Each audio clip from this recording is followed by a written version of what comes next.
Alright, Assalamualaikum dan selamat sejahtera semua. Okey, so hari ini 21 bulan 4 2025 seperti biasa kalender ekonomi yang terpampang hari ini. So, negara lain seperti United Kingdom, Germany dan juga Australia dan UK masih lagi dalam cuti disebabkan oleh peristiwa Easter dan seterusnya market US sudah dibuka semula. Tetapi pasaran akan bergerak seperti biasa dan juga perlahan untuk hari ini kemungkinan besar disebabkan oleh kekurangan katalis. Dan yang seterusnya untuk diksi ataupun US Dollar Index buat masa kini Fed Powell diancam oleh Donald Trump kerana tidak mengikut kehendaknya untuk menurunkan kadar faedah dengan cepat, dan seterusnya US dollar telah pun didagangkan dengan lebih rendah pada sesi dagangan Asia pada pagi ini disebabkan oleh berita tersebut yang memberi tanggapan bearish kepada pasaran pada ketika ini.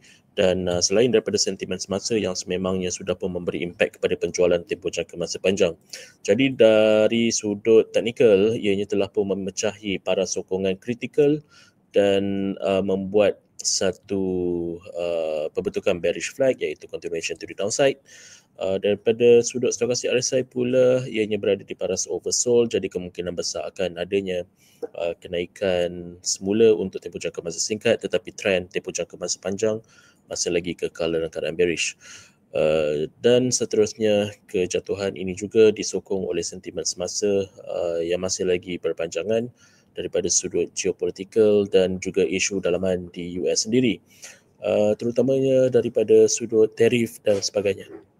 Dan yang seterusnya untuk gold, komoditi emas meneruskan pengukuhan selepas US dagangan rendah pada pembukaan dagangan hari Isnin, dan daripada Trump terhadap Powell juga sedikit sebanyak memberi tanggapan negatif kepada pasaran pada ketika ini yang menyebabkan US dollar weaken dan seterusnya memberi sokongan kepada komoditi emas untuk didagangkan secara positif. Dan daripada sudut trend pula di dalam pasaran komoditi, ianya didagangkan dalam keadaan hyperbolic pada ketika ini. Jadi saya nasihatkan untuk stay aside from gold market for now because the hyperbolic trend tidak masuk akal buat masa kini bagi pendapat saya, kerana the trend steepness is more than 60 degrees angle. So ada potensi untuk dia melakukan kejatuhan semula dalam tempoh jangka masa yang terdekat.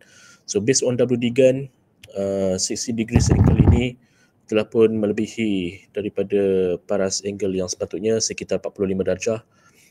Jadi kemungkinan besar akan berlakunya kejatuhan semula dalam tempoh jangka masa yang terdekat. Jadi untuk pelabur semua, just stay aside from this market for now.